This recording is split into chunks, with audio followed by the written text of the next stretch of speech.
If I can make one thing too that's helped me here, um, a couple of years ago, the brethren had a very strong focus inviting us to improve our Sabbath day worship. That um, I have friends and siblings who have little kids, and sometimes the Sabbath does not feel like a delight.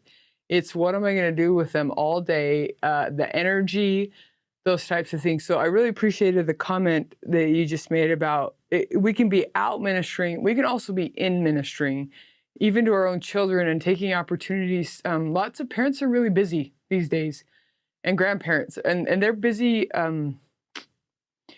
doing all good things for their families, right? We're working a lot. We're running them around to athletic events, all kinds of things.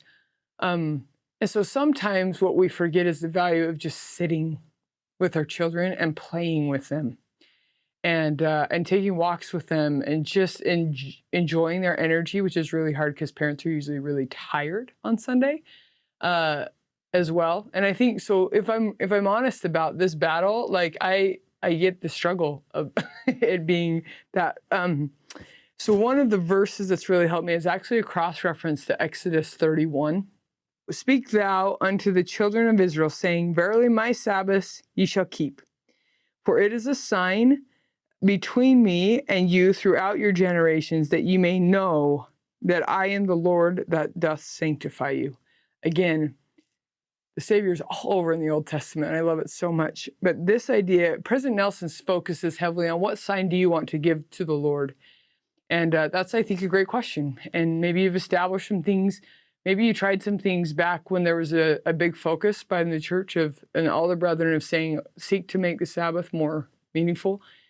But maybe there's some things that we need to remember around that. So go back to whatever you chose then. You can evaluate with the Lord, what do I need to do now? One of the things that I've loved, if it's sign between me and you, then going back to even Tyler's comment earlier about it's this relationship. So yes, what do I want to give him? But also, what does he want to do for me? So if this is a sign if the Sabbath is a sign of what he wants to do for me, then it shifts my mind of instead of what do I need to do to accomplish thy will, to him saying, what does he want to give me so that I can accomplish his will? And so I love this phrase, that you may know that I am the Lord that doth sanctify you. So for many years, and I don't remember when this insight came to me, that's been my question. What on the Sabbath day can I do that will allow the Lord to reveal himself as a sanctifier for me? Because if he wants to sanctify me, and that's one of his purposes of the Sabbath, then what activities would invite that? And now I'm no longer doing it because this is what I think you want me to do. It's I'm inviting sanctification. How will you cleanse me? How will you purify me? How will you make me kinder or more? Like even ministering, again, there is something about meeting needs, but it's also what changes for me. We all know the warm feeling of serving, and that changes something in me. I love people more. I see them differently, whatever lesson that is. But for me, one of the keys has been the sacrament. Covenants feel big sometimes. We make them baptism, temple covenants, and they feel really big and out there. What I can do, I can live Sunday to Sunday. Some people live paycheck to paycheck. I live sacrament to sacrament in a really holy way. And one of the ways that I know the Lord will reveal himself to me as a sanctifier is to show up on Sunday and take the sacrament. And when I have thought about what the sacrament is, I can't think of a single thing that would be more important for me to do on Sunday than to get to the sacrament table and work through my relationship with him, not just in a repentant way, but there's also a line in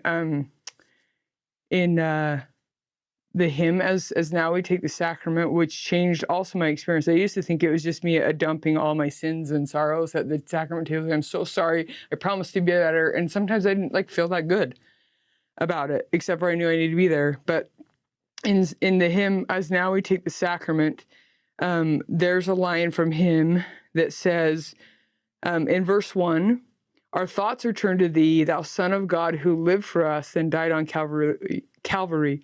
We contemplate thy lasting grace, thy boundless charity, And as I have sat or prepared for the sacrament on Sunday, I have contemplated how he has showed me grace this week and what charity is demonstrated in my behalf. And every time I see things that I didn't see during the week, and every time I see him as a sanctifier.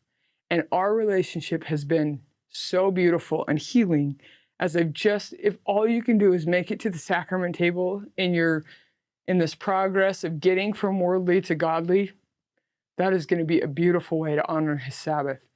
And anyway, I just love that idea. That's my question. You come up with your own. But what can I do that will allow him to reveal him? He has revealed himself as a sanctifier through my family. As I've sat with him, as I've played with my nieces and nephews, as I've sat with, anyway, I have seen him in so many elements. Instead of the list of do's and don'ts that sometimes feels whatever to us, that's the way. He wants to show me, and he has shown me. And I'm so excited for all he's going to show me with all the life I have left.